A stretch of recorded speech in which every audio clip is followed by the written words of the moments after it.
Il y a exactement un an aujourd'hui, un homme s'est présenté dans mon bureau alors que je m'amusais avec mon patron. Soudain, un homme d'âge moyen en costume bon marché est entré dans mon bureau. Je ne sais pas du tout comment il est entré, car j'avais bien verrouillé la porte, mais il se tenait de l'autre côté de mon bureau à nous regarder. Brad et moi avons sauté autour de lui comme des fous, remettant tout en place, et il est resté là avec un sourire niais.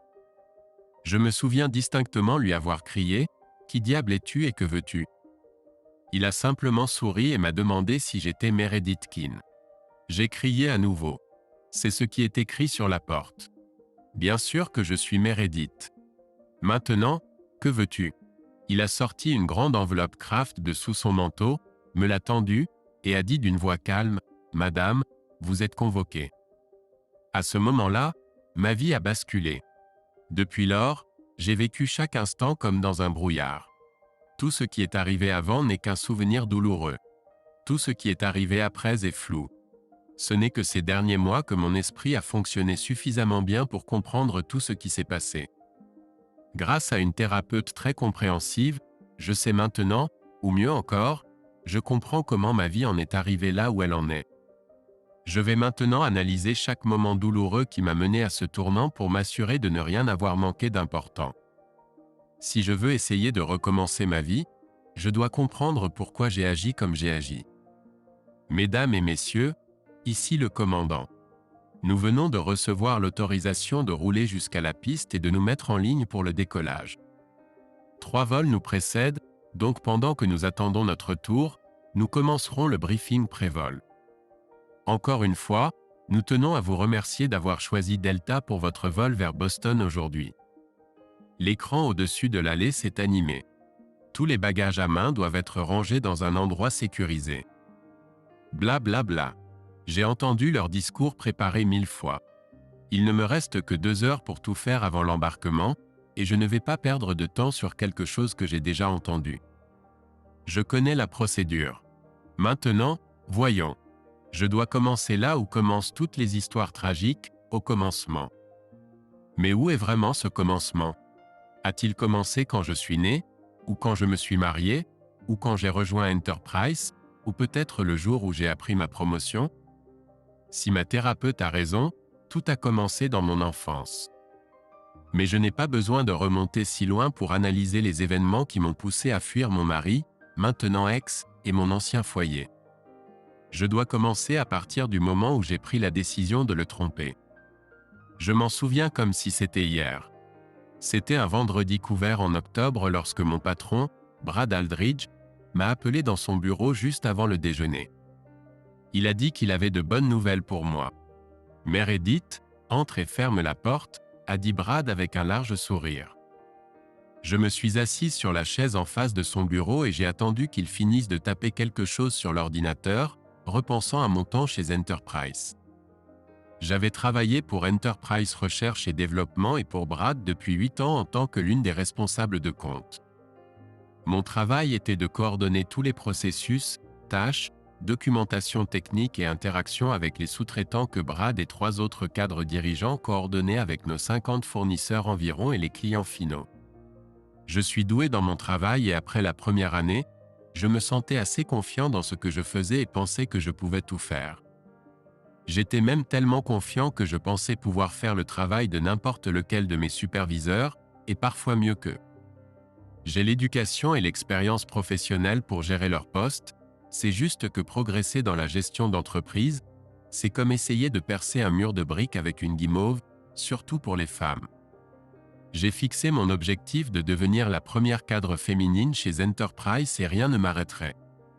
Je n'ai pas encore réussi à percer le vieux réseau masculin. Malgré tout cela, je m'entends bien avec tout le monde, du garçon de course au PDG, et je suis sûr que tout le monde m'apprécie aussi. Meredith, j'ai une bonne nouvelle pour toi, a dit Brad en s'adossant dans son énorme fauteuil de cadre. Ce que je m'apprête à te dire est tenu dans la plus stricte confidentialité. S'il te plaît, ne répète rien de ce que je m'apprête à dire. Alors, commençons. Mercredi, Ambrose St. John a informé le conseil d'administration de son intention de prendre sa retraite en mai prochain. Cela créera une vacance dans la logistique pour un superviseur de ligne. Ce sera à moi de faire une recommandation pour son remplacement. En ce moment, j'ai plusieurs personnes qualifiées qui pourraient faire le travail. En ce moment, j'ai plusieurs personnes qualifiées qui pourraient le remplacer, mais je n'ai qu'une seule chose en tête. Toi. Ton travail a été exemplaire, ton attitude a été exceptionnelle, et ta connaissance des procédures et des contacts d'Enterprise va au-delà de ce que ton poste actuel exige. En bref, tu es une candidate très qualifiée pour le poste. Mais il y a plusieurs autres candidats tout aussi qualifiés, certains avec plus d'ancienneté que toi. Maintenant, je ne peux pas simplement te donner le poste et passer outre à tout le monde. Je dois le publier et interviewer tous ceux qui passent par les RH.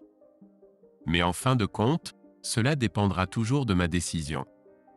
Meredith, je pense que tu feras un excellent travail. Je n'arrive juste pas à savoir à quel point tu veux évoluer dans l'entreprise. Quelle est ta force d'ambition? Que peux-tu faire pour me montrer que tu veux vraiment le poste de superviseur? Monsieur Aldridge, depuis que je suis ici, j'ai travaillé dur pour tout apprendre sur tout. Il n'y a rien que je n'ai pas fait. Il n'y a aucun domaine dans lequel je n'ai pas d'expérience. J'ai même pris ta place pendant tes vacances, et honnêtement, j'ai tout géré avec facilité. Maintenant, je suis plus que prêt pour un nouveau défi et un poste de management serait idéal. Que puis-je faire pour te prouver que je suis effectivement le candidat parfait pour le poste? J'y ai réfléchi, dit-il avec le même large sourire. J'ai pensé à sortir du bureau où nous pourrions passer du temps à discuter de la meilleure façon de te prouver. Que dirais-tu d'un déjeuner? J'ai un créneau disponible mercredi prochain. Que dirais-tu de nous retrouver au château, disons, à midi mercredi? Comme ça, on pourra se détendre, être nous-mêmes et parler franchement. Et je réglerai l'addition aussi. Je ne vois rien de mal à ça, ai-je dit en lui souriant. Veux-tu que j'apporte quelque chose? Non, juste toi. Merci, monsieur Aldridge, de me donner cette opportunité. Je ne vous décevrai pas. Je suis sûr que tu ne décevras pas, Meredith. Je suis sûr que tu ne décevras pas. Le château est l'un des restaurants les plus huppés de tout Boston. Le fait qu'il se trouve dans l'un des nombreux gratte-ciel en verre et en chrome du centre du quartier des affaires ne le rend pas moins distingué. Je me souviens d'avoir marché jusqu'à la table où Brad m'attendait et de penser au fait qu'un jour je devrais inviter Garrett ici. Mon cher mari travaille trop, et l'emmener dîner dans un restaurant chic serait agréable. Peut-être pourrais-je même le convaincre de quitter le travail un peu plus tôt pour que je puisse rester à la maison avec mon préféré ensuite. Brad avait déjà ouvert une bouteille de vin et m'avait servi un verre quand je me suis assise à la table. Nous avons un peu discuté des responsabilités d'un responsable logistique avant de commander le déjeuner. J'ai essayé de garder les prix raisonnables, mais Brad a insisté pour que je me fasse plaisir. C'est la société qui régale, m'a-t-il rappelé. Pendant que nous mangions, je lui ai parlé de moi. Je lui ai parlé de mon mari, de mon éducation, même de mes ambitions et rêves. Après le dessert, nous nous sommes installés à la table pour savourer un autre verre de bon merlot, et à ce moment-là, je crois lui avoir raconté toute l'histoire de ma vie. Meredith, nous avons beaucoup parlé aujourd'hui de tes ambitions et rêves, mais tu n'as jamais dit ce que tu étais prête à faire pour obtenir ma recommandation. Je veux seulement le meilleur pour l'entreprise, et je recommanderai la meilleure personne pour le poste, qui que ce soit. Mais que peux-tu faire pour pencher la balance en ta faveur? Que feras-tu pour marquer mon esprit? Je ne sais pas ce que je peux faire de plus que de te montrer que je suis une travailleuse acharnée. Non, non, non, je ne parle pas des choses que tu énumères dans ton CV. Je parle de choses personnelles. Comme quoi? Ai-je demandé. Je n'avais pas tout à fait saisi où il voulait en venir. Eh bien, tu as accepté de déjeuner avec moi aujourd'hui. Que dirais-tu de déjeuner ensemble lundi prochain et de poursuivre notre conversation? D'accord, je peux faire ça. Et je veux que tu réfléchisses à quelque chose. Lundi prochain, je veux que tu répondes à cette question. Es-tu prête à faire tout ce que je te demande pour obtenir ce poste? Je veux dire tout. Ne réponds pas maintenant, réfléchis-y et dis-le-moi lundi. Je pense que la bonne réponse pourrait faire pencher la balance en ta faveur. Réfléchis-y simplement et nous verrons. Garçon, l'addition s'il vous plaît. Ce n'est que lorsque je suis retourné à mon bureau que j'ai réalisé ce qu'il venait de me demander. Il a dit, je veux dire tout. J'ai dû décider si ce tout en valait la peine pour le risque et la récompense de Brad. J'ai passé le reste de la journée de congé à y réfléchir. J'y ai aussi pensé tout le week-end. Je suis sûr que Garrett a vu à quel point mon humeur avait chuté. Quand nous avons déjeuné lundi, j'ai dit franchement, quand nous avons déjeuné lundi, j'ai demandé franchement si ce qu'il avait dit était ce qu'il voulait dire. Est-ce que, je veux dire tout cela signifie vraiment ce que je pense que ça signifie? Ai-je demandé. Tu suggères qu'on se voit en dehors du travail pour une petite balade en calèche? Avant de répondre à cela, j'ai besoin de te poser quelques questions. Est-ce que tu enregistres cette conversation? Non. Pourquoi ferais-je ça? D'accord. Alors avec qui as-tu discuté de notre conversation? Personne. D'accord. Alors je vais répondre à ta question initiale. Oui, je veux que nous apprenions à nous connaître beaucoup mieux, sur un plan physique. Est-ce que cela répond à ta question? À peu près aussi bien qu'une réponse puisse l'être, ai-je dit. Et la promotion dépend de cela. Je ne veux pas le dire clairement, mais si tu es bonne avec moi, je serai bonne avec toi en retour, pour ainsi dire. Je me suis penché et j'ai chuchoté à son oreille. D'accord, Brad, je veux le poste. Je veux vraiment le poste. Cependant, j'ai quelques conditions. Premièrement, nous ne ferons jamais rien après le travail. Pas de dîner, pas de sortie ensemble, pas d'escapade dans un motel miteux pour quelques minutes. Tout ce que nous le faisons au travail pendant le déjeuner, soit dans ton bureau, soit dans le mien. Même si nous avons tous les deux des fenêtres du sol au plafond, personne ne peut regarder à l'intérieur car le verre des fenêtres est recouvert d'un film qui le fait ressembler à un miroir de l'extérieur. Nous avons chacun un bureau, un canapé et une serrure à la porte. Ça restera dans notre bureau et nulle part ailleurs. Deuxièmement, absolument personne ne doit être au courant. Je veux dire personne. Troisièmement, quand je dirai que c'est fini, ce sera la fin. Si je pense à d'autres conditions, je te le ferai savoir. Je suis d'accord, chuchota-t-il. Je pense que nous devrions organiser une réunion de déjeuner régulière le mercredi pour discuter de tes progrès. Disons, chaque mercredi à midi dans ton bureau? D'accord. Souviens-toi juste de verrouiller la porte en entrant. Et c'est parti. Le mercredi, ma vie a pris fin. Brad et moi venions de commencer notre réunion de statut. Soudain, un homme en costume bon marché est entré. Je suis presque certaine d'avoir verrouillé la porte, mais il est entré. L'homme se tenait juste devant mon bureau avec un petit sourire en coin. « Que diable veux-tu » lui ai-je crié. « Êtes-vous Meredith Keane » fut tout ce qu'il dit. « Bien sûr que je le suis. C'est ce qui est écrit sur la porte. Qui êtes-vous et que voulez-vous » Il m'a remis une grande enveloppe Kraft. Je l'ai regardée longuement, puis l'ai prise. « Madame, vous êtes assignée, » dit-il. Il s'éloigna avec le même sourire en coin. Je me suis effondré lourdement sur la chaise. Brad se tenait à côté de moi avec une expression stupide sur le visage. J'ai ouvert l'enveloppe et sorti les papiers. Sur le dessus se trouvait une requête en divorce. J'étais tellement abasourdi que je ne pouvais pas parler. Brad a tendu la main pour prendre les papiers, mais j'ai reculé. J'ai essayé de les retenir, mais nous les avons tous les deux dispersés sur la table. Il y avait aussi quelques photos, faces visibles. Elles montraient mon bureau, moi et... Avec précaution, j'ai pris une photo dans ma main gauche, l'autre dans ma main droite. Je les ai regardées et toute ma vie a défilé devant mes yeux.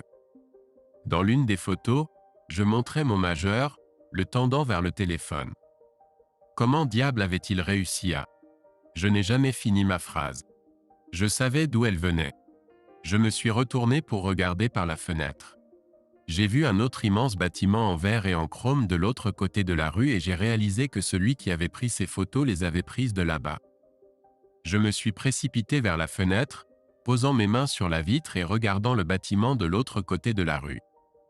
Je suis sûr que quiconque m'aurait regardé aurait vu l'expression d'horreur absolue sur mon visage. À ce moment-là, j'ai réalisé que ma vie était finie. Mon téléphone s'est mis à sonner. Je me suis figé. Je savais exactement qui appelait. Ne voulant pas entendre la voix à l'autre bout, je me suis dirigé lentement vers le téléphone. « Allô » ai-je dit en sanglotant. « Dis à Brad de partir. » Grogna Garrett. Je me suis affaissé dans le fauteuil, tenant le téléphone à mon oreille et posant mon menton sur ma poitrine. « Brad, sors d'ici. C'est mon mari. » Il a commencé à dire quelque chose de dénué de sens et je me suis levé en lui criant dessus. « Tire-toi d'ici. Il sait tout de nous, espèce d'abruti. Si j'étais toi, je partirais et je courrais aussi loin que possible. Garrett est peut-être comptable, mais il peut te botter les fesses jusqu'à dimanche. Maintenant, sors. » Quand il est parti, je me suis rassis et j'ai tourné ma chaise pour faire face à la fenêtre. J'étais là, attendant que Garrett dise quelque chose qui mettrait fin à ma souffrance. Il a dit « Meredith, si notre mariage a la moindre chance de survivre, tu dois écouter attentivement et faire ce que je dis. Pas d'argument, pas d'hésitation. Tu as une seule chance, une seule. Tu comprends ? » « Oui, j'ai compris, » ai-je dit en larmes. « Je ne plaisante pas, Meredith. Tu n'as qu'une seule chance pour tout sauver. Es-tu sûr de comprendre ? » « Oui, » ai-je octé. « D'accord. Voici ce qui va se passer. D'abord, tu vas démissionner de ton travail. Deuxièmement, tu vas intenter un procès contre chacun de tes 4 amants et contre l'entreprise dans son ensemble. Troisièmement, tu vas m'expliquer pourquoi. » J'ai balbutié et je suis resté là, sanglotant en silence. Je suis resté silencieux pendant très longtemps. Finalement, j'ai réalisé que je devais dire quelque chose. J'ai choisi la mauvaise chose à dire. Mais Garrett, j'ai beaucoup investi dans l'entreprise. Je suis sur le point de devenir la première femme directrice de... « Allô, Garrett ? Allô, tu es là ? » Il a raccroché.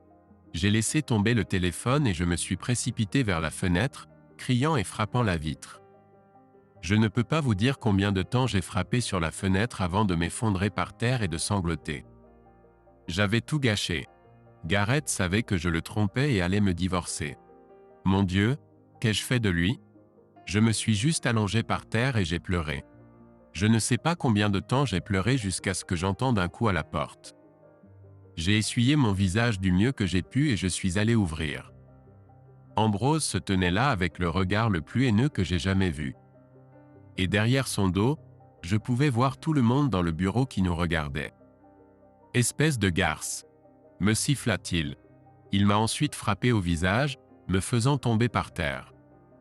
Quand j'ai levé les yeux, Tom et Brad ont attrapé ses bras et l'ont traîné hors de mon bureau. J'étais assis par terre en me frottant la joue quand l'une des responsables du service clientèle s'est levée pour fermer la porte. « Bien joué, salope », dit-elle avec un sourire. « Je vais certainement être promu maintenant.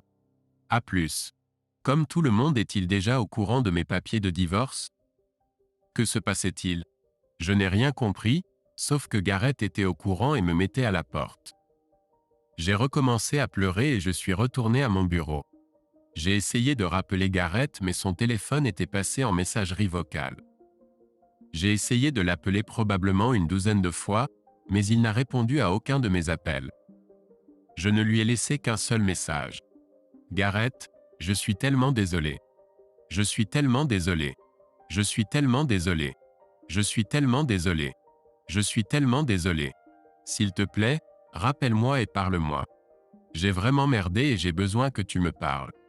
S'il te plaît, appelle-moi. Je suis désespéré, Garrett. S'il te plaît, rappelle-moi. » Il n'a pas rappelé. Alors que j'étais assis à mon bureau en pleurant en attendant son appel, j'ai vu l'icône de nouvel email clignoter. Un nouveau message était arrivé. Espérant que c'était de Garrett, je l'ai rapidement ouvert. Il disait « Regarde ce qui se passe dans ton bureau juste sous ton nez. » Il y avait aussi une vidéo jointe. J'ai cliqué sur la vidéo et l'écran a affiché une image de moi et de Brad. Je n'arrivais pas à bouger ma main pour arrêter la vidéo. J'étais figé d'horreur devant ce que je regardais. Je suis tombé de ma chaise sur le sol et j'ai sangloté. Quand les 2 gardes sont entrés, je ne les ai plus entendus. Ils m'ont aidé à me relever et m'ont dit que j'avais 1 heure pour mettre toutes mes affaires personnelles dans des cartons, après quoi ils devaient m'escorter hors du bâtiment. Ils m'ont également remis une enveloppe avec une lettre de licenciement. D'une manière ou d'une autre, à travers les larmes et les sanglots, j'ai réussi à emballer toutes mes affaires. Alors que je mettais mes affaires dans des cartons, je pensais, 9 années de travail acharné et de dévouement chez Enterprise se sont envolées en un instant avec rien d'autre qu'une tape sur les doigts de l'un de mes managers. J'ai merdé non seulement chez Enterprise, mais aussi dans ma relation avec Garrett. Je devais tout mettre dans la voiture et retourner chez lui. Je devais lui parler et tout lui expliquer. Peut-être avais-je une chance de sauver mon mariage. Garrett était parti. Il avait emporté beaucoup de ses vêtements et affaires personnelles et m'avait laissé seul. Il y avait une note de sa part sur la table de la cuisine. Il disait « Meredith, ne m'appelle pas. Ne cherche pas à me retrouver. Ne viens pas à mon travail. Ne fais rien. Si tu as besoin de me contacter, appelle mon avocat. Sa carte est dans les papiers de divorce. Signe-les et mettons fin rapidement à tout cela. Tu as déjà assez ruiné de vie. » Garrett, j'étais anéanti au plus profond de moi. J'ai pleuré pendant 2 jours d'affilée, espérant que Garrett revienne et me pardonne. Mais il n'est pas revenu. Je suis restée assise dans notre maison en attendant de ses nouvelles. Rien. J'ai lu les papiers de divorce et il était écrit « Différences irréconciliables ». Il aurait pu me dire en face « Adultère », alors je suppose que c'était sa manière d'être gentil. Environ 1 semaine après mon départ d'Enterprise, un avocat a appelé et a dit qu'il me représenterait dans une affaire contre Enterprise. Je ne sais pas comment il a obtenu toutes les informations, les vidéos et tout le reste, mais il avait tout, y compris tous les emails du système de messagerie d'Enterprise. Garrett a dû le mettre sur mon affaire. Je pensais que je pourrais revenir vers Garrett si je faisais ce qu'il me conseillait de faire. Quitter mon emploi, déposer une plainte contre les managers d'Enterprise et lui dire les raisons, puis peut-être que nous aurions une chance. Après le procès, il aurait peut-être écouté ce que j'avais à dire. Mais il ne l'a pas fait. L'avocat était doué dans ce qu'il faisait. Je lui ai tout dit et ai répondu à chaque question sur chaque détail intime de nos rendez-vous. Il a poursuivi chacun des hommes d'Enterprise pour $1 million. Après plusieurs réunions et une rencontre en personne avec les avocats d'Enterprise, nous sommes parvenus à un accord. Ils m'ont donné un peu plus de $100 000, aussi, comme ils l'ont si élégamment dit, pour mettre cet épisode sordide derrière nous. Enterprise a licencié 3 managers et Ambrose a démissionné, ce qui faisait également partie de l'accord. Après cela, j'ai appelé l'avocat de divorce de Garrett et lui ai dit que j'avais quitté mon emploi et poursuivi Enterprise en justice. Puisque j'avais fait tout ce que Garrett voulait que je fasse, j'ai demandé quand nous pourrions nous rencontrer et discuter. Il m'a simplement demandé « Pourquoi as-tu mis Garrett au téléphone, toi aussi ?» Cette question m'a de nouveau rendu hystérique. Je n'ai rien pu dire et j'ai raccroché. Je l'ai appelé 3 fois de plus et à chaque fois il a posé la même question et à chaque fois j'ai craqué. Finalement, j'ai abandonné. Après 1 mois de solitude, j'ai appelé ma cousine à Cincinnati et lui ai parlé de mes problèmes. Elle m'a dit que je devrais venir vivre avec elle et chercher un nouvel emploi là-bas.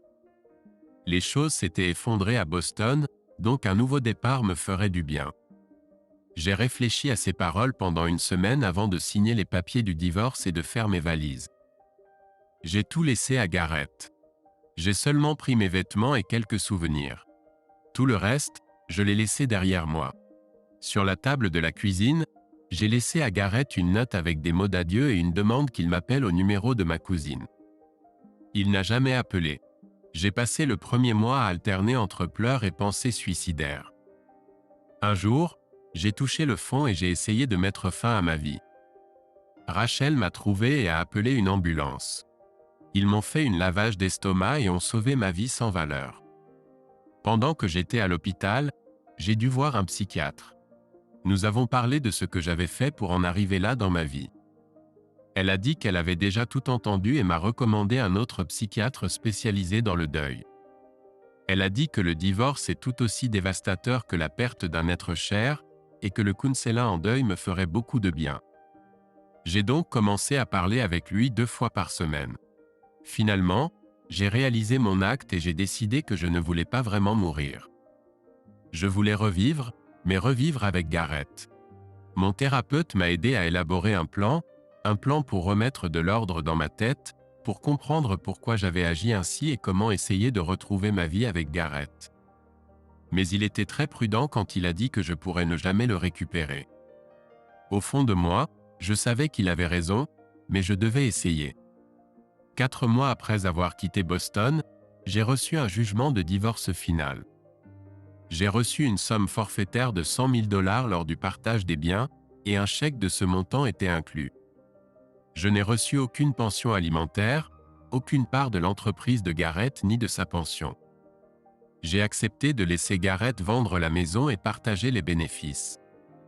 2 mois de psychothérapie semblaient être une perte de temps alors que je restais là, regardant tristement les vestiges de ma vie passée.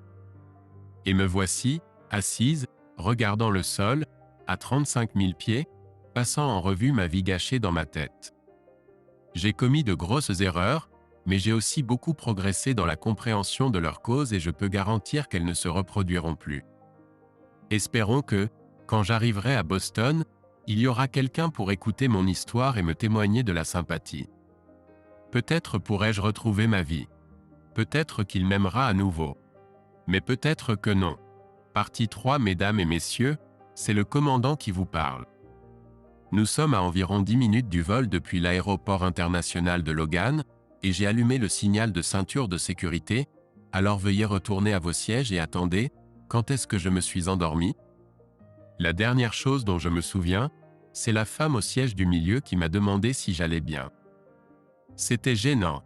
Je n'avais même pas réalisé que je pleurais. J'ai essayé de sourire quand je lui ai menti en lui disant que ça allait, mais je ne pense pas qu'elle m'ait cru.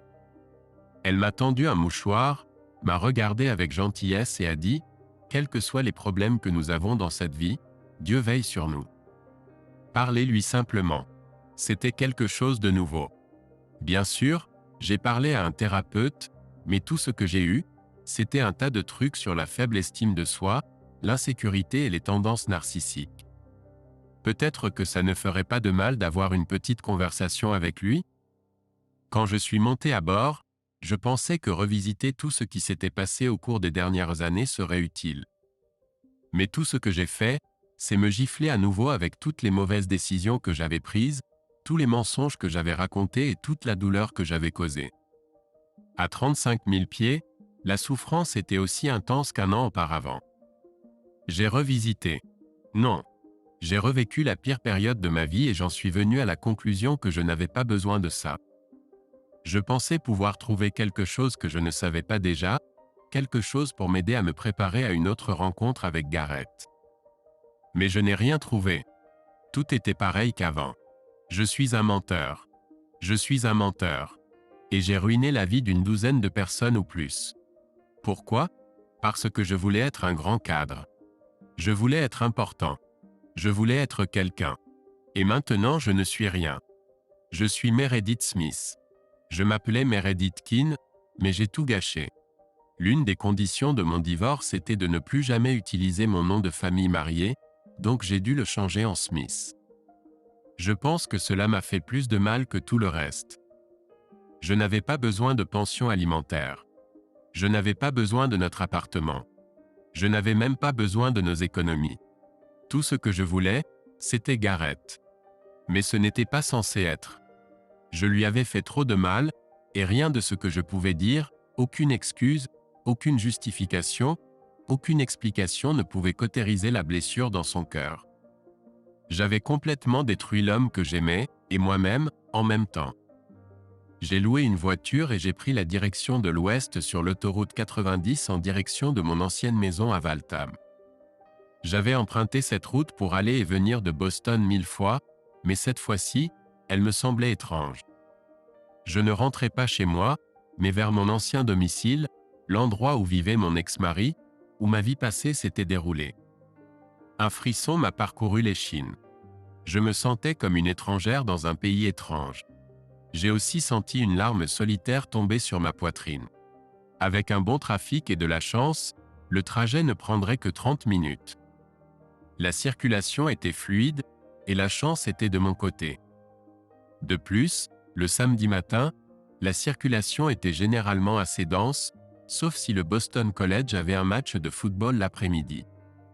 Je me suis garé devant ma vieille maison 25 minutes plus tard, mais je n'arrivais pas à bouger.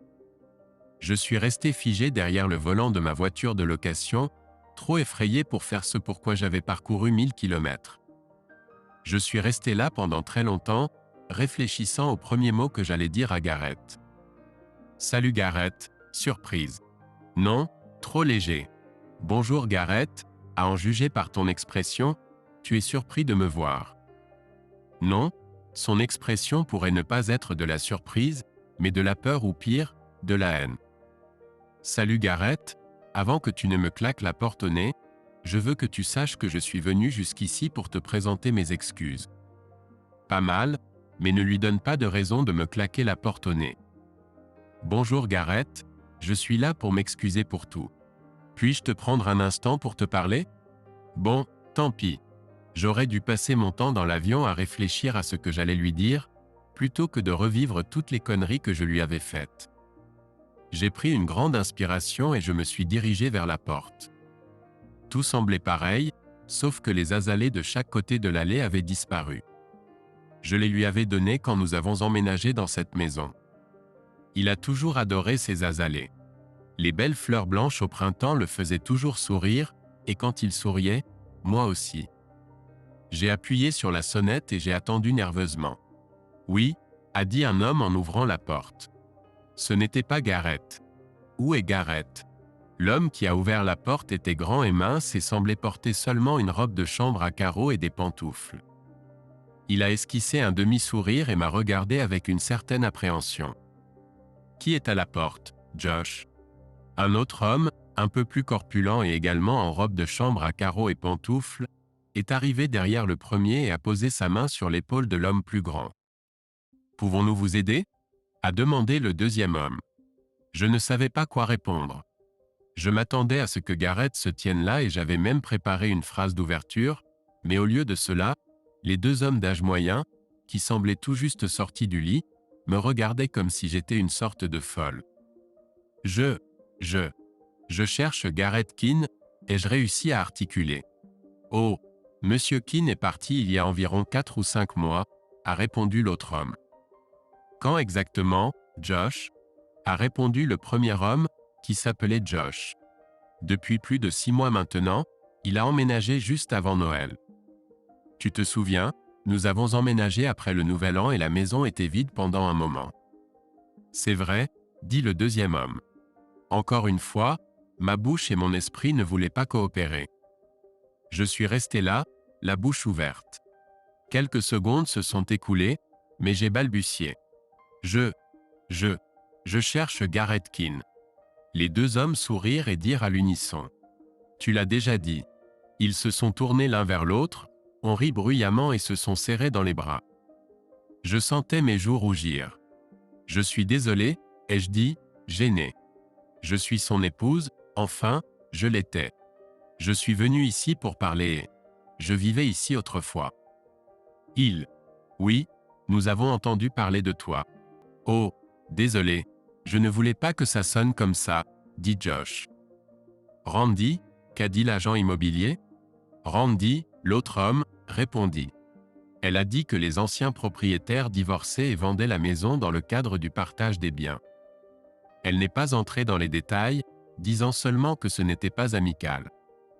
Oui, je suis désolé d'apprendre ça, dit Josh. Voudriez-vous entrer? Peut-être prendre un café et faire le tour. Nous avons changé beaucoup de choses et maintenant ça a l'air incroyable. Non, merci. Je pense qu'il vaut mieux que je m'en aille. Vous ne sauriez pas avoir une nouvelle adresse pour Monsieur Keane, n'est-ce pas? Les deux hommes se regardèrent, perplexes. Non, je ne pense pas en avoir une, répondit Randy. Nous n'avons jamais rencontré Monsieur Keane. Nous avons seulement travaillé avec son agent immobilier. Je suis désolé. Merci, ai-je répondu avec le sourire dont j'étais capable. Je suis désolé de vous avoir dérangé. Je me suis retourné et suis retourné vers ma voiture. Quand je suis arrivé à ma voiture, une autre larme a coulé sur ma joue. Je suis parti sans savoir où j'allais. Je me suis retrouvé dans un petit restaurant où Gareth et moi avions l'habitude d'aller souvent. J'ai bu un café en réfléchissant à ce que je devais faire ensuite. Gareth travaillait parfois le samedi, donc je pourrais peut-être le trouver au bureau. Son bureau était en centre-ville, pas très loin de là où je travaillais quand je vivais ici. J'ai rapidement terminé mon café et suis retourné vers l'aéroport en centre-ville. Je devais passer devant mon ancien lieu de travail et je me sentais anxieuse à l'idée d'y être. La dernière fois que j'avais été dans cette rue, c'était lorsque j'avais rencontré les avocats d'Enterprise pour mon procès. J'étais très contrarié à l'époque et je ne me souviens pas très bien de la réunion. Je me souviens cependant des noms que l'avocat m'a donnés et comment j'ai été abasourdi par chacun. J'ai garé ma voiture sur le parking à côté du bureau de Gareth. Je suis entré dans son bâtiment. « Je ne pense pas qu'il soit là-haut », a dit le vieux agent de sécurité, « mais vous pouvez monter vérifier. » La porte était verrouillée et je pouvais voir à travers la partie vitrée qu'il n'y avait pas de lumière. J'ai remarqué quelque chose d'autre aussi. Il y avait l'inscription « Monsieur Keane, expert comptable » sur la porte, mais maintenant il était écrit Keane et associé. Je me demandais ce que cela signifiait. Je suis remonté dans la voiture, réfléchissant à l'endroit où chercher ensuite. Je n'avais pas envie de le faire, mais je savais que quelqu'un de son équipe pourrait me dire où il était. Si quelqu'un le savait, c'était Mandy. Son nom et son adresse figuraient toujours dans mon carnet d'adresses comme le contact de Gareth au travail. J'ai entré son adresse dans le GPS de la voiture et je suis parti. En conduisant, j'ai eu un éclair d'espoir. « Maman, il y a quelqu'un à la porte. » Une fille habillée en uniforme de football a crié. J'ai attendu le plus longtemps jusqu'à ce que Mandy sorte sur le porche et referme doucement la porte derrière elle. « Qu'est-ce que tu veux, bon sang ?» Elle m'a grogné, la bile coulant de chaque mot. « Je cherche Gareth », ai-je répondu doucement. Je suis venu lui parler, m'excuser. Quand je suis arrivé chez nous, il n'était plus là. Je suis venu ici en sachant que tu savais où il était. As-tu son adresse? Oui, j'ai son adresse, mais il faudra plus d'un jour en enfer avant que je te la donne. Comment oses-tu montrer ton visage dans ces parages à nouveau? Qu'est-ce qui ne va pas? Tu n'as pas causé assez de douleur et de souffrance la dernière fois que tu étais ici? Tu reviens pour voir si tu peux terminer le travail et le détruire complètement? Il est hors de question que tu fasses du mal à cet homme à nouveau. Il en a fini avec toi. Il a tourné la page. Tu n'es qu'un mauvais souvenir, un cauchemar qui ressurgit de temps en temps pour lui rappeler à quel point il a de la chance que tu sois parti. Va-t'en. Retourne te cacher sous le rocher d'où tu es sorti. Elle s'est retournée et est rentrée dans la maison, claquant la porte devant mon visage. Tout espoir de retrouver Gareth avait disparu. En repartant, j'ai pleuré, vraiment pleuré, fort et intensément. J'ai dû m'arrêter sur le parking d'un fast-food pour essayer de me reprendre. Je ne pouvais pas conduire et sangloter en même temps. J'ai dû remplir 3 ou 4 serviettes en papier avant de me calmer suffisamment pour réaliser. Les gens assis aux tables de l'extérieur me regardaient. Mon corps tremblait encore et je n'arrivais pas à penser clairement, mais j'ai lentement commencé à reprendre mes esprits par désespoir. J'ai entendu frapper à la fenêtre de la voiture à côté de moi. J'ai baissé un peu la vitre. « Ça va, mademoiselle ?» demanda un homme aux cheveux gris. J'ai reniflé et essuyé à nouveau mon nez. « Ça ira », ai-je répondu. « J'ai juste eu un très mauvais choc, c'est tout. Je vais bien dans quelques minutes. Merci de vous inquiéter. » L'homme s'est dirigé vers l'une des tables et s'est assis à côté d'un petit garçon, d'environ 9 ou 10 ans. Il continuait à me regarder du coin de l'œil, puis a porté son attention sur le petit garçon. Son fils, ou peut-être son petit-fils, ai-je pensé. Ils étaient si complices, si heureux. Merde, ai-je murmuré. Le père de Gareth. Je savais exactement où aller ensuite. Le père de Gareth m'aiderait probablement à entrer en contact avec Gareth. Le père de Gareth et moi avions toujours été amis, même à travers le divorce et tout le reste. J'ai rapidement saisi son adresse dans le GPS et je me suis précipité. Le trajet durait un peu plus d'1 heure. Je connaissais le chemin sans le GPS, mais je voulais que quelqu'un me dise quoi faire et dans quelle direction tourner. Mon esprit ne fonctionnait pas très bien à ce moment-là. Quand je suis arrivé devant chez lui, j'ai eu un grand choc. Il y avait un grand panneau blanc à vendre accroché en plein milieu du jardin. Je suis sorti de la voiture et me suis dirigé vers la porte. Accroché à la poignée de la porte d'entrée se trouvait un boîtier de serrure d'agent immobilier et une note disant « Appelez H Immobilier si besoin ». En regardant à travers les fenêtres à côté de la porte d'entrée, j'ai vu des planchers de bois nus et des murs blancs. La maison était vide. Le père de Garrett n'habitait plus ici. Il était parti aussi. Je me suis effondré lourdement sur le porche et j'ai recommencé à pleurer. La plupart de mes larmes étaient déjà tombées après avoir rendu visite à Mandy, mais encore, de nouvelles larmes ont trouvé leur chemin. Ce voyage à la recherche de l'homme que j'aimais toujours se révélait être un échec. À chaque tournant, j'étais repoussé. Garrett pourrait aussi bien être sur la Lune si je ne trouvais personne pour me dire où il était. Je ne pouvais plus supporter cela et j'ai commencé à regarder autour du quartier. De l'autre côté de la rue vivait une vieille femme travaillant dans le jardin. Peut-être qu'elle saurait quelque chose sur le père de Garrett. Monsieur Keane est décédé il y a 3 mois, a dit la vieille femme de l'autre côté de la vieille clôture. Juste après le Nouvel An, je crois. Il a eu une crise cardiaque et est mort juste là dans son allée. Je comprends qu'il était sous beaucoup de stress pour une raison quelconque. Il a probablement juste cédé à la pression. C'est triste. C'était un homme gentil, calme mais doux. Son fils et sa fille ainsi que leurs amis ont nettoyé la maison. Ce sont des gens bien, tout comme leur père. Une grande partie de ce qui était dans la maison, ils l'ont donné aux voisins. Ils m'ont offert un très bel ensemble de figurines en porcelaine et son barbecue à gaz. C'est triste, très triste. Je suis retourné à ma voiture dans un état second. Heureusement, aucune voiture ne passait, sinon j'aurais peut-être aussi quitté les lieux. Mon voyage touchait à sa fin. J'avais parcouru 1000 miles pour parler au seul homme au monde pour qui j'avais des sentiments, et je ne pouvais pas le trouver. À chaque tournant, j'ai échoué. J'aurais pu rentrer chez moi. Puis j'ai abandonné. En quittant la ville, je me suis arrêté au cimetière où le père de Garrett était enterré. Je voulais lui rendre hommage et lui dire au revoir. J'aimais le père de Garrett. C'était un homme gentil et sage. C'était lui qui m'avait conseillé de consulter, de trouver un thérapeute et de demander de l'aide. Je savais qu'il avait déjà une tombe qui l'attendait à côté de sa bien-aimée épouse Beverly. J'ai gravi la colline et j'ai vu son nom gravé sur la pierre tombale en granit sombre. Je ne pouvais pas pleurer.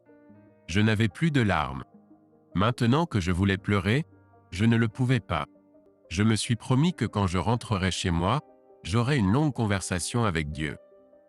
Alors que je me tenais devant la tombe, j'ai vu un panier en osier blanc rempli de fleurs appuyé contre un côté de la pierre tombale. Il y avait aussi une carte attachée. J'ai pris la petite carte et je l'ai lue. Tu nous manques de tout cœur. Nous t'aimons toujours. Brenda et Garrett, les fleurs venaient de Garrett et de sa sœur, et l'inscription manuscrite sur la carte était celle d'un fleuriste local. Le fleuriste se trouvait sur le chemin de sortie de la ville, donc si je m'arrêtais et demandais gentiment, il pourrait me donner l'adresse de Garrett. C'était mon dernier espoir. Le jeune homme du magasin de fleurs est devenu $100 plus riche, et j'ai obtenu l'adresse de Garrett. Pour la première fois en plusieurs jours, j'ai souri. Je savais où était Garrett. J'allais le voir après tout. J'avais abandonné trop tôt. Le GPS m'a conduit sur la route, et je l'ai suivi, sachant que je le verrais. Le trajet a duré 1h30, à en juger par l'horloge du tableau de bord, mais dans mon esprit, c'était des minutes. Je me suis arrêté devant l'adresse que le fleuriste m'avait donnée et j'ai vu un joli bungalow blanc avec des volets bleus. Sur le porche se trouvaient 2 fauteuils à bascule en osier et une petite table en osier. La pelouse était bien entretenue et les buissons autour du porche étaient taillés. La boîte aux lettres devant portait le nom de Keane, et j'ai su que j'avais trouvé. Il y avait une allée près de la maison, mais pas de voiture. Terrifié à l'idée qu'il ne soit pas chez lui, je suis allé frapper à la porte. Rien, pas de réponse, Il n'était pas là. Je suis resté là pendant des siècles. Il n'y avait pas de réponse. J'étais anéanti. Pour la 100e fois ce jour-là, je me suis assise et j'ai pleuré. Si près, me lamentai-je.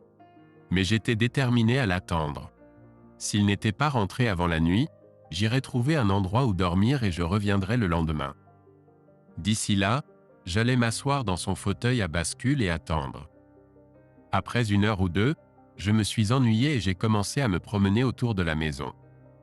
Partout, je voyais les touches de Gareth. 2 buissons d'azalées de notre ancienne maison se dressaient fièrement au milieu du jardin rocailleux. Au centre du jardin se trouvait un cadran solaire antique qui disait « Vieillis avec moi, le meilleur est à venir ». Gareth disait que cette citation de Robert Browning était sa phrase romantique préférée. Sur la terrasse se trouvait un barbecue à gaz qu'il avait acheté juste avant. Eh bien, juste avant la fin. Je pouvais sentir Gareth partout. Je pouvais presque sentir son après-rasage. J'étais debout sur la même herbe que lui. Je respirais le même air, profitais du même soleil. C'était merveilleux. Mais Gareth n'était pas là. Je devais être patiente. Je le verrais finalement. Je suis retourné sur le porche et je me suis figé, regardant autour de moi. La maison et tout le quartier ressemblaient exactement à celle dont Gareth avait parlé quand nous avions décidé d'acheter une maison pour fonder une famille. La couleur de la maison était parfaite. Les jardins avant étaient parfaits. Les autres maisons du quartier étaient parfaites. Même le petit parc pour enfants dans la rue d'à côté était parfait. C'était exactement comme Gareth l'avait décrit. Son endroit parfait pour commencer une famille. C'était censé être notre maison quand nous aurions des enfants. Mais, ce n'était pas notre maison. C'était sa maison. Je n'étais plus une partie de sa vie. Un peu plus tard, je me suis aventuré dans un petit parc pour enfants et je me suis assise à une petite table en forme de tortue géante verte. J'ai pensé à toutes les choses que Gareth et moi avions évoquées quand nous aurions des enfants. Il avait tellement de projets et savait exactement ce qu'il voulait. Il savait même combien d'enfants nous aurions. 2, un garçon et une fille. Je pense qu'il avait même déjà choisi des prénoms. Mais j'ai tout gâché avec mon ambition et ma stupidité. Maintenant, nous n'aurions jamais d'enfants ensemble, jamais de petite maison dans la banlieue, et nous ne vivrions pas heureux pour toujours. Mais si Gareth rentrait à la maison et que je lui expliquais à quel point j'étais désolé et combien je l'aimais toujours, peut-être me pardonnerait-il. Alors peut-être aurions-nous vécu heureux pour toujours. Cette fois, les larmes étaient suffisantes. Je me suis affaissé sur la table et enlacé ma tête de mes bras et pleuré. Des sanglots profonds jaillissaient de ma poitrine. J'ai fixé le gouffre sans fond et sangloté. Et pour la 100e fois, j'ai voulu mourir. Sans Gareth, ma vie n'avait plus de sens. Mon Dieu, mon cœur me faisait mal. Au milieu de toutes mes larmes, j'ai senti une main sur mon épaule. J'ai essuyé mes yeux avec ma manche et me suis retourné. Là, il était. Gareth se tenait derrière moi, sa main sur mon épaule. Il avait un sourire triste, mais il était là pour moi. Je me suis levé de la petite table, me suis jeté autour de son cou et l'ai serré comme s'il pouvait s'envoler à tout moment. J'ai pleuré sur son épaule. J'ai répété son nom encore et encore. Je lui ai dit combien il me manquait et combien je l'aimais. Il a simplement passé ses bras autour de moi et m'a laissé pleurer sur son épaule. Et c'est là que j'ai vu les autres. 3 femmes se tenaient au bord du petit parc. J'ai reconnu Mandy et Adriana, mais je ne connaissais pas la jeune femme asiatique. Les 3 se tenaient les bras croisés sur la poitrine, et si les regards pouvaient tuer, j'étais déjà en route pour l'au-delà. Et Mère Edith, a dit Gareth à mon oreille. Veux-tu rentrer ? Je me suis juste accroché à lui, craignant de faire quoi que ce soit pour briser le sort. Je l'avais retrouvé, et je n'allais pas le laisser partir. Jamais. Allez, a-t-il dit. Rentrons à l'intérieur. Il a libéré mes bras de son cou et a pris ma main dans la sienne. Lentement, il a commencé à monter la colline vers les autres, me tirant derrière lui. Nous sommes allés à sa maison main dans la main, les autres nous suivant à distance. Personne n'a rien dit. Quand nous sommes entrés dans la maison, il a lâché ma main et m'a indiqué où se trouvait la salle de bain. J'ai réalisé que je n'étais pas allé aux toilettes depuis que j'avais quitté l'aéroport. Là, j'ai pris un moment pour me laver le visage et me remaquiller. J'avais l'air assez mal après une journée entière de pleurs. Il se tenait devant la porte quand je suis sorti. « Allons sur la terrasse », a-t-il dit doucement. « J'ai beaucoup de choses à te dire, et je suppose que tu n'es pas venu jusqu'ici pour ma cuisine. Tu veux probablement parler de quelque chose dont nous n'avons jamais parlé. Je pense que le moment est venu. Allons-y. » 3 femmes travaillaient dans la cuisine en préparant quelque chose à manger quand nous sommes passés. Personne n'a rien dit à aucun d'entre nous. Nous sommes simplement sortis silencieusement par la porte arrière sur la terrasse, et elles me regardaient à travers les balles. Nous nous sommes assis en silence complet pendant un long moment, nous regardant simplement, espérant que quelqu'un dirait quelque chose et briserait la tension étrange. Je ne pense pas que l'un de nous savait par où commencer ou comment s'y prendre. Je voulais lui dire que j'étais désolé. Je voulais confesser tous mes péchés. Je voulais me coucher sur la terrasse, embrasser ses pieds et demander pardon.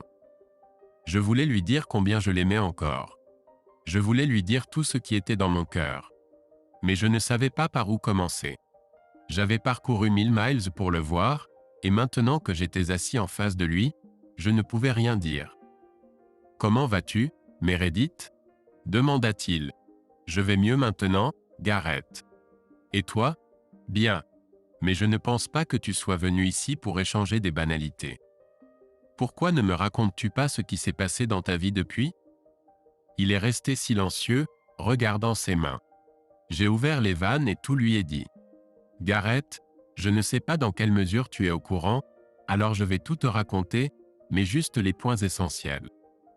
Le procès contre Enterprise a été réglé entre avocats. Nous n'avons pas eu à aller en justice ou en arbitrage. Ils m'ont versé une somme décente d'argent, et l'argent que tu m'as donné a suffi pour déménager à Cincinnati et recommencer à zéro. Ma cousine Rachel m'a beaucoup aidé. Tu te souviens de Rachel ? Elle était à notre mariage. C'était celle qui boitait. Elle m'a trouvé un endroit où vivre et m'a aidé à trouver un nouveau travail. Je travaille pour une entreprise de logiciels et j'enseigne aux clients comment utiliser nos systèmes. C'est un bon travail, et les gens là-bas sont sympas. Depuis que j'ai quitté Boston, je vois un psychologue. Il m'a aidé à comprendre pourquoi j'ai agi de la sorte. La chose la plus importante que j'ai réalisée, c'est que tout, et je dis bien tout, est de ma faute. Tu n'as rien fait pour causer tout cela. C'est moi le responsable. Je sais que je t'ai présenté 1000 excuses avant notre divorce, mais je le dis à chaque fois, et je le dis maintenant. Je suis tellement désolé pour ce que je t'ai fait et pour nous. Je sais que les mots ne peuvent pas changer ce qui s'est passé, mais je veux que tu les entendes quand même. Je suis désolé, Gareth, pour tout. Après que tu aies découvert tout, je n'étais plus moi-même pendant longtemps. J'ai même essayé de me suicider une fois. Malheureusement, je n'ai pas réussi. Mon thérapeute m'a dit que c'était un acte désespéré pour attirer ton attention. Peut-être que c'était le cas, mais je ne l'ai pas fait pour te causer plus de peine. Je l'ai fait pour me libérer de mon propre pouvoir. Mais tu n'as jamais découvert ce que j'avais fait. Rachel ne t'a pas appelé pour te le dire. Comme je l'ai dit, j'étais totalement perdu. Je ne pensais pas que le suicide te ferait du mal. Et ce que j'ai fait aux responsables d'Enterprise était quelque chose que je ne pensais pas te faire de mal. Je pensais que si tu ne découvrais pas, cela ne te ferait pas de mal. Comme j'avais tort. Je n'ai jamais réalisé à quel point je me faisais du mal, ce qui te faisait du mal à ton tour. Mon thérapeute m'a également dit quelque chose que je ne savais pas. Mais en regardant en arrière sur ma vie, j'ai réalisé qu'il avait raison. Il a dit que j'avais peu confiance en mes capacités et une faible estime de moi-même. Cela signifie que je croyais que je ne pouvais pas être promu en raison de mes forces. C'est la principale raison pour laquelle j'ai agi ainsi. M'amuser avec Brad aurait garanti une promotion. Ce n'est que plus tard que j'ai découvert que le PDG avait déjà parlé au conseil d'administration de ma promotion. J'ai pris une décision incroyablement mauvaise en commençant avec Brad, et cela échappait au contrôle des 3 autres. Je ne vais pas chercher d'excuses et dire que j'ai été contraint. J'y suis allé de mon plein gré. Je pensais que ça s'arrêterait quand j'ai été promu. Je n'ai pas pensé à autre chose qu'à une promotion. Gareth, je ne sais pas comment tu as découvert cela, et peu importe. Tout ce que je sais, c'est que tu l'as découvert. Quand tu as envoyé un email avec une vidéo de moi et de 4 managers à tout le monde dans l'entreprise, j'ai été dévasté. Je le méritais. Je le sais maintenant. Et j'aurais accepté n'importe quelle punition si tu avais seulement écouté mes excuses. Mais tu ne l'as pas fait. Quand ton avocat m'a dit que tu refusais de me parler et ne voulais plus me voir, j'ai un peu perdu la tête. J'ai détruit le seul homme que j'ai jamais aimé et aimerai toujours, et tu ne voulais pas me parler. Et mon Dieu, ce que j'ai fait aux familles de ces gens. Sais-tu que 3 d'entre eux ont divorcé à cause de ce que nous avons fait? La femme du 4e a dit qu'elle pourrait le rendre encore plus malheureux en restant mariée avec lui qu'en divorçant. Je suppose que c'est ce qu'elle fait. Gareth, j'ai contribué à briser 4 familles, pas 5, y compris la nôtre. Leurs femmes et leurs enfants ne méritaient pas cela. Tu ne le méritais pas. Tout ça parce que je voulais le poste. Lorsque j'ai intenté un procès, Enterprise a licencié 3 d'entre eux et le 4e a pris sa retraite. Je ne sais pas ce qu'ils sont devenus car je n'ai eu aucun contact avec eux, mais je suis sûr d'avoir aussi ruiné leur vie. Plus d'une douzaine de personnes ont été dévastées à cause de mon ambition. Les mensonges que je t'ai racontés étaient également odieux. Pour dissimuler ce que j'avais fait, j'ai menti sur tout. Crois-moi, Gareth, je ne t'ai jamais menti jusqu'à présent. Depuis le jour de notre mariage, je t'ai toujours tout partagé. Et puis les mensonges ont commencé. J'ai commencé avec Brad et j'ai menti pour couvrir cela. Pour cela, je suis vraiment désolé. J'espère qu'un jour tu trouveras en toi la force de me faire confiance à nouveau. Sinon, je comprendrai. Je veux dire encore quelque chose avant de me remettre à pleurer. J'espère que tu me croiras quand je te dirai que tout ce que j'ai vécu avec ces hommes ne représentait pas la moitié de ce qu'une nuit dans tes bras aimants signifiait. C'est un cliché, je le sais. Je n'ai jamais fait avec eux ce que je n'ai pas fait avec toi. Je dois dire que j'aimais être avec lui, mais ce n'était pas pareil qu'être avec toi. Et surtout, je ne leur ai jamais dit que je les aimais. Je leur ai dit toutes sortes de choses, mais je ne leur ai jamais dit « je t'aime ». Je te l'ai toujours dit à toi et je le pensais toujours. Et Dieu sait que je t'aime autant maintenant qu'avant. La dernière année a été un enfer pour moi. Ne pas t'avoir dans ma vie m'a transformé en un homme à moitié, et j'imagine que ça a été tout aussi dur pour toi. Mais Gareth, je ferai tout pour te récupérer. J'accepterai n'importe quelle punition. J'accepterai n'importe quelle condition que tu veux. Je ferai n'importe quel sacrifice. Dis-moi ce que tu veux, et je le ferai. Peu importe, je ferai tout. Si tu veux que je tombe à genoux et embrasse tes pieds, je le ferai. Si tu veux m'humilier publiquement devant ma famille et mes amis, je resterai debout et endurerai avec plaisir. Si tu veux te venger en me trompant pendant que je regarde, tu peux le faire. Fais ce que tu veux, mais laisse-moi revenir dans ta vie. S'il te plaît, je t'en supplie. J'ai commencé à sangloter et je n'ai pas pu finir. Gareth est resté silencieux quelques minutes jusqu'à ce que je me reprenne. Je suis tellement désolé. J'avais dit que je ne pleurerais pas avant d'avoir fini. Gareth, je suis vraiment désolé d'apprendre pour ton père. C'était un homme merveilleux, et je le garderai toujours en mémoire avec tendresse. Je suis passé sur la tombe de tes parents pour leur rendre hommage. C'est ainsi que j'ai découvert où tu habitais. Accepte s'il te plaît mes excuses pour t'avoir déçu. Si tu trouves la force dans ton cœur, pardonne-moi pour tout ce que j'ai fait. Et s'il te reste le moindre sentiment pour moi, dis-moi encore que tu m'aimes. Plus que tout, je veux revenir vers toi. Je veux redevenir Madame Gareth Keane. Tu me manques, et je prie pour que tu me reprennes. S'il te plaît, Gareth, je t'aime. J'ai couvert mes yeux de mes mains et laissé une autre larme couler. Pendant tout ce temps où je parlais, Gareth est resté assis dans son fauteuil et m'écoutait. Il n'a pas bougé ni dit un mot. De temps en temps, j'ai relevé les yeux vers son visage pendant que je parlais. Je n'avais pas le courage de le regarder dans les yeux. Je ne pouvais pas deviner ce qu'il pensait. « Excusez-moi » dit Adriana en passant la tête par la porte. « Si vous voulez manger quelque chose, nous allons mettre le dîner sur la table maintenant. Quand vous voudrez faire une pause, entrez. » Aussitôt qu'elle était apparue, elle disparut. « Ne veux-tu pas faire une pause ?» demanda Gareth. « On peut grignoter quelque chose si tu veux. » J'avais réalisé il y a un moment que je n'étais pas allé aux toilettes depuis que j'avais quitté l'aéroport, et maintenant je réalisais que je n'avais rien mangé non plus. « J'aimerais me rafraîchir un peu d'abord si ça te va, » dis-je en essuyant une larme de ma joue. Gareth m'a reconduite à la salle de bain puis à la salle à manger. Quand nous sommes entrés, j'ai vu qu'il y avait déjà 5 personnes assises à table. Un homme grand aux cheveux roux et une fille au look légèrement intimidant avec des cheveux noirs, des piercings et des tatouages se sont joints aux 3 femmes pendant que Gareth et moi discutions dehors. Alors que nous étions tous assis et mangions en silence, chacun observait le moindre de mes gestes, attendant je ne sais quoi.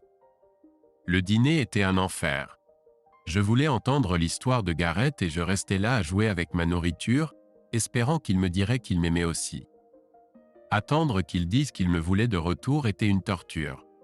Après le dîner, tout le monde a emporté la vaisselle sale dans la cuisine et est resté là, dans un silence gênant. Quand Gareth s'est excusé pour aller laver la vaisselle, l'atmosphère du groupe a changé. Mandy et Adriana m'ont acculé près du réfrigérateur et se sont plantés face à moi, nez à nez. Mandy m'a fixé et a dit « Je veux que tu dégages dès que tu auras dit ce que tu es venu dire. Je t'ai dit que je ne te laisserai rien faire pour lui nuire, et je le pense. Si je dois te traîner jusqu'au parc à roulotte d'où tu viens, par Dieu, je le ferai. » Après que Mandy eut fini, Adriana se joignit à elle. « Ouais, salope, si cet homme verse une seule larme à cause de quelque chose que tu as dit ou fait aujourd'hui, je te trouverai et je te réduirai en bouillie. Gareth est notre ami, et nous ne voulons pas qu'il soit blessé davantage qu'il ne l'est déjà. Le supplier de pardon et lui demander de t'aimer à nouveau le blessera encore plus. Il est désormais dans un meilleur endroit et a tourné la page. Oublie-le et rentre à la maison. Tu l'as laissé. » Je me suis retourné et j'ai vu les 3 autres qui étaient là à observer. Celui avec les piercings me souriait d'une manière qui me donnait des frissons. J'ai voulu m'enfuir et me cacher, mais c'est alors que Gareth est revenu et m'a sauvé la mise. « Meredith, retournons dehors et finissons notre conversation. Je vais nous chercher quelque chose à boire. » Je suis sorti par la porte et je me suis arrêté sur le pont, observant tout le monde à travers la fenêtre. À un moment donné, la petite fille asiatique a dit quelque chose à Gareth, et il a souri. C'était le premier sourire que je voyais sur son visage depuis très, très longtemps.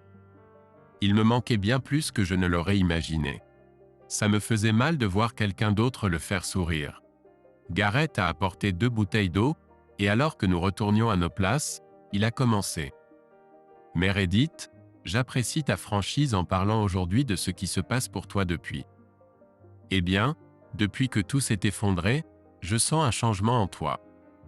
Peut-être as-tu mouru, peut-être as-tu affronté tes démons, ou peut-être as-tu vraiment pris conscience des conséquences de tes actes. Quoi qu'il en soit, je veux te poser une question à laquelle j'ai vraiment besoin d'une réponse honnête. Ensuite, je vais te parler de moi. Après ça, nous pourrons parler de nous. Meredith, mon avocat t'a posé une question simple plusieurs fois à laquelle tu étais réticente ou incapable de répondre. Il a dit qu'à chaque fois qu'il posait la question, tu faisais une crise de colère. Je ne veux pas te blesser, mais j'ai besoin d'une réponse. Sans cela, je pense que cette conversation est terminée. D'accord ? Voilà. Pourquoi as-tu pointé du doigt le téléphone et moi lorsque tu as raccroché après m'avoir parlé en compagnie de ces gars ? Je savais qu'il insisterait pour avoir une réponse à cette question, et je pense que j'étais maintenant prêt à lui dire. Gareth, j'ai fait beaucoup de choses stupides dans ma vie, mais je pense que celle où tu t'es cogné l'orteil contre moi était probablement la plus stupide, du moins la plus impolie.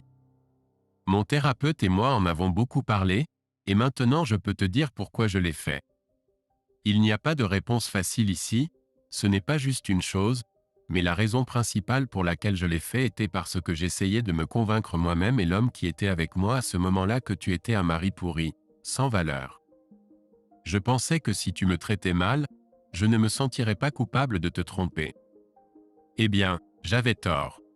Je me sentais tellement coupable à chaque fois que je touchais un de ces gars. Je pensais que si tu agissais en colère, ce ne serait pas de ma faute. Encore une fois, j'avais tort. J'étais le méchant de l'histoire, et tu étais juste un innocent spectateur. Avec le recul, ce sont des pensées stupides, mais c'est ce à quoi je pensais. En te pointant du doigt, je disais que tu n'importais pas, mais que celui qui était avec moi, si. C'était un mensonge effronté, et ça m'a vraiment fait mal au cul. Je n'ai jamais voulu ça. Je ne voulais pas que tu t'éloignes. Ce n'était qu'une pièce de théâtre bidon pour dissimuler ma culpabilité. Je suis désolé de l'avoir fait, et je suis encore plus désolé que tu l'aies vu. Je m'excuse de l'avoir fait tout court. J'observais le visage de Gareth alors qu'il digérait mon explication. Chaque mot que j'ai prononcé était la pure vérité. Je ne faisais que jouer. Je ne voulais lui manquer de respect en rien. Je pensais que c'était inoffensif à ce moment-là, mais j'avais tort. D'accord, je comprends ce que tu dis. Tu l'as fait pour soulager ta culpabilité. Je peux comprendre cela. Meredith, je crois que tu es honnête avec moi en ce moment. La vérité est que ce petit acte m'a plus blessé que tout le reste. Je pense que c'est ce qui a rendu impossible toute chance de revivre ce que tu as fait. J'ai encore des flashbacks de comment tu l'as fait, et ça fait toujours un mal de chien. Et c'est pour ça que tu ne veux pas me parler, parce que je n'ai pas répondu à cette question? Eh bien, oui, mais seulement en partie.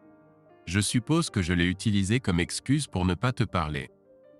J'étais tellement en colère que je ne voulais rien dire ou faire qui pourrait nous blesser l'un ou l'autre, et je ne voulais certainement pas revivre toute cette douleur. Il a fallu beaucoup de temps à mes amis pour me convaincre de pouvoir parler de toi. Te voir ici aujourd'hui est déjà assez difficile. Nous nous sommes alors appuyés en arrière dans nos chaises et avons pris chacun une gorgée d'eau pour reprendre notre souffle. D'accord, Meredith, comme tu le fais, je vais te raconter une version abrégée de ma vie de l'année écoulée. Quand j'ai appuyé sur la touche « Entrée » sur l'ordinateur et envoyé tous ces emails avec des vidéos de toi et de tes amants, j'étais furieux. Le genre de colère que je n'avais jamais ressenti de ma vie. J'aurais pu tuer quelqu'un et ce quelqu'un aurait pu être toi. Mandy a dit que j'avais l'air calme à l'extérieur, mais à l'intérieur, un énorme volcan explosait dans mon cœur. Je voulais te faire du mal. Bon sang, je voulais faire du mal à tout le monde. Je savais que je détruirais tout ce que tu avais construit à travers ton travail, mais je m'en fichais. Enlever ce que tu aimais était la meilleure vengeance à laquelle je pouvais penser. Et oui, cela incluait moi. Je voulais juste que tu ressentes autant de douleur que moi. Et envoyer des lettres aux femmes des patrons était ma façon de me venger de ceux qui m'avaient pris des choses. Ils m'avaient enlevé ma femme et avaient contribué à détruire mon mariage. Je te blâmais d'en faire partie, mais ils étaient tout aussi coupables. J'ai attaqué tout le monde et tout le monde a payé cher pour cela, y compris moi-même. Au cours des mois suivants, j'ai reçu des appels téléphoniques et des emails menaçants, certains d'employés de l'entreprise et d'autres d'amis de tes 4 amants. J'ai parlé aux femmes de ces hommes et j'ai essayé de m'excuser, mais elles étaient trop blessées pour écouter. L'une d'elles m'a même craché au visage.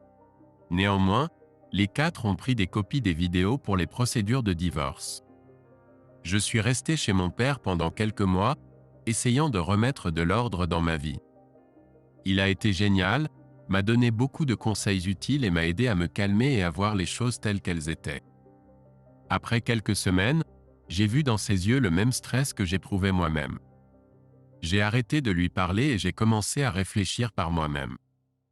Quand je suis rentré à la maison, tu étais déjà parti. Je n'ai pas essayé de te retrouver, de t'appeler ou quoi que ce soit.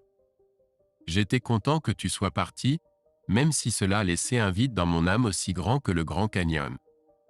Je crois que j'ai pleuré pendant 3 jours d'affilée avant que mon petit groupe de personnes partageant les mêmes idées ne viennent et disent qu'ils organisaient une intervention.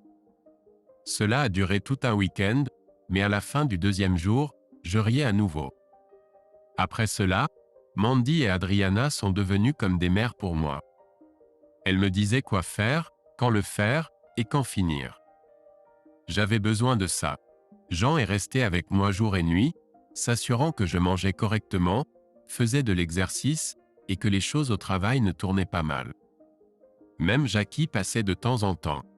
Elle essayait toujours de me convaincre de me faire tatouer, mais je refusais. Elle a ensuite dit qu'elle savait que je ne le ferais pas. Elle essayait juste de me sortir de ma zone de confort de misère et de me ramener à la réalité. J'étais devenu trop à l'aise dans ma tristesse. Un week-end, Red a apporté une pile de DVD de films d'action, de la pizza et de la bière, et nous avons eu une soirée entre hommes qui a duré 2 jours entiers.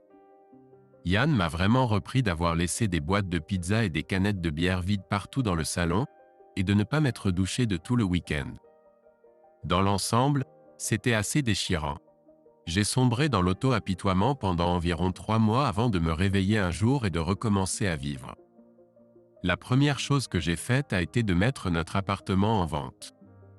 À ce moment-là, tu avais déjà signé les papiers du divorce, donc je n'avais plus de raison d'y rester. Trop de souvenirs. Il a fallu quelques mois pour vendre, le marché immobilier étant ce qu'il était, mais à ce moment-là, je vivais ici.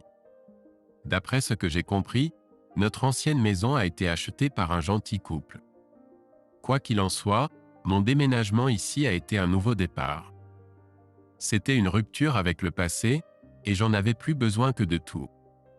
Lorsque j'ai reçu l'avis que notre divorce était définitif, j'ai commencé à dégringoler. Jean est resté à mes côtés jusqu'à ce que je retrouve mon chemin. À partir de ce moment-là, j'ai travaillé plus que jamais, suis resté à la maison à m'occuper de mon petit bungalow et ai passé autant de temps que possible avec mes amis. Ils ont été mon soutien. Je ne sais pas si j'aurais survécu sans eux. Je ne sais pas si je dois te dire cela ou non, mais ma petite vidéo de tes aventures est apparue sur le site web environ un mois après que je l'ai envoyée à tout le monde. Red l'a trouvée, mais je ne lui ai pas demandé comment. Je ne l'ai pas postée là-bas, honnêtement, et je suis désolé qu'elle s'y soit retrouvée. Je ne sais pas ce que tu peux faire à ce sujet, mais je te donnerai quand même l'URL. J'ai mis le produit de la vente de la maison à la banque, et ta part s'élève à un peu plus de 22 000 $. Je t'écrirai un chèque ce soir. Je suis désolé de ne pas te l'avoir envoyé plus tôt. Je ne voulais simplement pas croiser ton regard. Lâche de ma part, je le sais. Avant le dîner, tu m'as posé quelques questions. Je pense pouvoir y répondre maintenant. En tout cas, j'y ai réfléchi depuis un moment. Tu m'as demandé de te pardonner. Mère Edith, je te pardonne. Je te pardonne, mais pour des raisons totalement égoïstes. Je ne peux pas porter toute cette haine envers toi, donc en te pardonnant, je me libère de ces sentiments.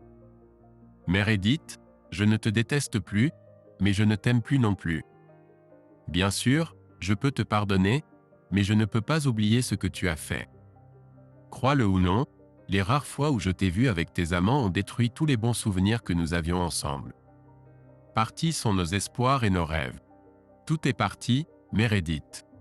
Tous les bons souvenirs, tous les bons sentiments, tous les projets que nous avions faits, tout est parti. Et l'hostilité que je ressentais est partie aussi. Maintenant, j'apprends à nouveau à faire confiance, à aimer et à croire avec un nouveau départ. Donc je pense que tu comprends où je veux en venir. Mère Edith, je n'ai plus aucun sentiment pour toi. Tout l'amour est parti. Je t'ai aimé plus que tout au monde, et maintenant. Un jour, il y aura une Madame Garrett Keane, mais ce ne sera pas toi. Je ne peux pas te regarder sans te voir penché sur ton bureau avec un type derrière toi, et je ne peux pas te regarder sans te voir me pointer du doigt. Désolé si cela ruine tous tes espoirs de réconciliation, mais je ne peux pas revenir en arrière. C'est une partie trop douloureuse de mon passé. J'avance sans toi. J'étais dévasté. Je suis resté là, à pleurer. Ma vie était finie. Je ne serai jamais avec l'amour de ma vie. Oh, mon Dieu, pourquoi moi? Me suis-je murmuré encore et encore. Garrett s'est levé et m'a apporté une boîte de mouchoirs avant de me laisser pleurer seul. Quand j'ai relevé les yeux quelques minutes plus tard, je l'ai vu dans la cuisine entouré de ses amis, avec une petite fille asiatique posant sa tête sur son épaule. Maintenant, je comprenais ce que Mandy et Adriana voulaient dire quand elles m'ont dit qu'il était parti. J'étais le passé, et sa nouvelle petite amie asiatique était son avenir. Je suis resté là à pleurer jusqu'à ce que la lumière du jour commence à s'estomper. J'ai rassemblé ma force pour traverser la cuisine et me rendre à la salle de bain. J'ai recoiffé mes cheveux et rassemblé mon courage avant de sortir. Tout le monde était dans le salon en train de parler à Gareth. Quand il m'a vu, il m'a tendu une enveloppe. Voici ta part de la vente du condo, et à l'arrière, j'ai écrit l'URL de la vidéo. Comme ça, c'était fini. Mes espoirs de le récupérer étaient partis. Les derniers vestiges de respect de soi étaient également partis. Je devais recommencer ma vie, mais sans lui. Gareth m'a accompagné jusqu'à ma voiture. J'ai pris sa main une dernière fois et lui ai dit au revoir doucement, embrassant la joue de l'homme que j'aimais, mais que j'avais détruit. J'ai ouvert la portière de la voiture et suis resté immobile un moment, me demandant si j'avais le courage de me retourner une dernière fois pour le regarder. J'ai trouvé assez de force pour tourner la tête. Ce que j'ai vu a mis fin à ma vie. Gareth se tenait sur le trottoir avec le bras autour de la taille d'une petite fille asiatique et le sien autour d'elle. Derrière lui, se tenaient Mandy, Adriana, un grand homme roux et une fille intimidante avec des piercings. Chacun d'eux avait une main devant eux avec le majeur levé. Le message était clair. Recule. J'ai alors pleinement compris la douleur de Gareth.